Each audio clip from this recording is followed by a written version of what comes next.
Actress Rashmika Mandanna and Vijay தேவர்கொண்டாவோட wedding ஏற்பாடு எல்லாமே ரொம்ப பிரம்மாண்டமா நடந்துட்டு இருக்கு. ஸோ இவங்களோட வெட்டிங்கை உறுதிப்படுத்துற மாதிரி ராஷ்மிகா மந்தானா விஜய் தேவர்கொண்டாவும் சில விஷயங்களை பேசியிருக்காங்க. அதுதான் இப்போ சோஷியல் மீடியாலையும் வைரல் ஆயிட்டு இருக்கு.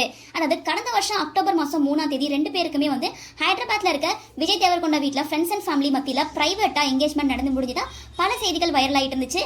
அண்ட் அதை தொடர்ந்து பிப்ரவரி 26 அன்னைக்கு இவங்களோட வெட்டிங் நடக்க இருக்கிறதாகவும் பிப்ரவரி 24 இருந்தே வெட்டிங்கோட எல்லா ஈவெண்ட்டையும் ஸ்டார்ட் பண்ணிடுவாங்க அப்படின்னும் ராஜஸ்தான் மாநிலத்துல உதய்பூர்ல இருக்க ஒரு பழமையான அரண்மனையில தான் இவங்களோட வெட்டிங் நடக்க போகுது அப்படின்னு சொல்லிட்டு விஜய் தேவர்கொண்டா அண்ட் ராஷ்மிகா மந்தானாவோட வெட்டிங் இன்விடேஷன் வந்து இப்போ சோஷியல் மீடியால வைரல் ஆயிட்டு இருக்கு.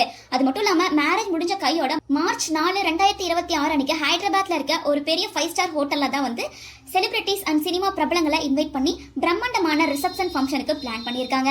அது மட்டும் இல்லாம ராஷ்மிகா மந்தானா அண்ட் விஜய் தேவர்கொண்டாவோட திருமணத்துக்கு வரவங்க போன் யூஸ் பண்ணக்கூடாது அப்படின்ற கடுமையான ரெஸ்ட்ரிக்ஷன் இருக்கு.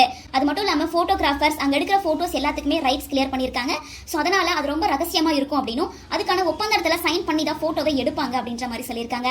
அது மட்டும் இல்லாம இவங்களோட இந்த திருமணம் வந்து ரொம்ப பிரைவேட்டா நடக்குது அப்படின்றனால பிரபலங்களுக்கு அனுமதி இல்லை அப்படின்னும் அவங்களுக்கு ரொம்ப நெருக்கமா இருக்க ஃப்ரெண்ட்ஸ் அண்ட் ஃபேமிலி மட்டும் தான் கலந்துக்க போறாங்க அப்படிங்கிறது உறுதியா இருக்கு.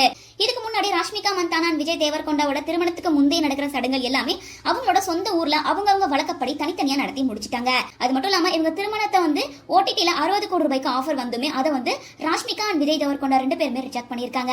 அதுக்கான காரணம் என்ன சொல்லப்படுது அப்படின்னு பார்த்தா இது ரொம்ப பிரைவேட்டா இருக்கணும் அப்படின்னு நினைச்சிருக்காங்க. அது மட்டும் இல்லாம நயன்தாரா திருமணம் ஓடிடில வெளியானது நிறைய சட்ட சிக்கல்களை உண்டு பண்ணுச்சு அப்படிங்கறனால இந்த முடிவு எடுக்கிறதாகவும் சொல்லப்பட்டிருக்கு. சோ மேரேஜ் முடிஞ்சதுக்கு அப்புறமா இவங்க ரெண்டு பேரும் 1 மந்த் வந்து சினிமால இருந்து முழுசா ரெஸ்ட் எடுத்துட்டு அவங்களோட ஹனிமூன் பிளான் எல்லாம் கம்ப்ளீட் பண்ணிட்டு அதுக்கப்புறமா தான் வந்து திரும்ப ஷூட்டிங்ல ஜாயின் பண்ணுவாங்க அப்படின்ற மாதிரி தான் இருக்கு. அது மட்டும் இல்லாம இந்த விஷயத்தை உறுதிப்படுத்துற மாதிரி ரீசெண்டா ரெண்டு பேரும் ஹைதராபாத் ஏர்போர்ட்டுக்கு வந்திருக்காங்க. ரெண்டு பேரும் தனித்தனியா வந்து ஒரே கார்ல ஏறி போயிருக்காங்க. அப்படி ஃபேன்ஸ் அண்ட் மீடியா பீப்புள் எல்லாம் அவங்கள்ட்ட கேட்டிருக்காங்க. அப்ப 26க்கு வாழ்த்துக்கள் மேடம் அப்படின்னு சொல்லும்போது ராஷ்மிகா எதுக்கு அப்படின்னு கேட்கறாங்க. 26 உங்க மேரேஜ் இல்லையா, அதுக்கு தான் நாங்க வாழ்த்துக்கள் சொல்றோம் அப்படின்னு சொல்லும்போது ராஷ்மிகா வெக்கப்பட்டு சிரிச்சுக்கிட்டே அங்க இருந்து கிளம்பி போயிருக்காங்க. அதே மாதிரி விஜய் தேவர்கொண்டா ஃபேஸ் மாஸ்க் போட்டு வந்து ஃபேன்ஸ் கூட செல்ஃபி எடுத்திருக்காங்க.